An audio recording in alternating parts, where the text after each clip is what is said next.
teater, så var der så Rødhætte og Ulven. Det er bare nogle mennesker, der klæder sig ud. I nogle teater, der må man ikke selv blive set af kun dukkerne. Det er som om, man spiser noget mad eller sådan noget. Jeg tror, teater er hvor man ser en masse film, og hvor man...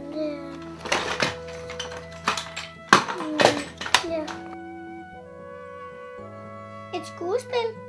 Altså med dyr, man kan stikke kenderne ind i. Det ved jeg ikke. Det ved jeg ikke. Det? Ja. Ved du, hvad et børneteater er? Nej. Okay, det er noget med sådan nogle små figurer. Nogle små bjørne, eller små mennesker som Rødhætte, eller sådan noget.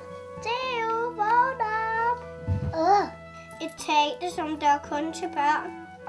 Jeg har været inde i gang inde til Roskilde. Hvis tingene er stort, så er det voksenteater. Og hvis tingene er små, så er det børneteater. Og hvis det er lille bit, så er det babyteater. Og det andet, så skal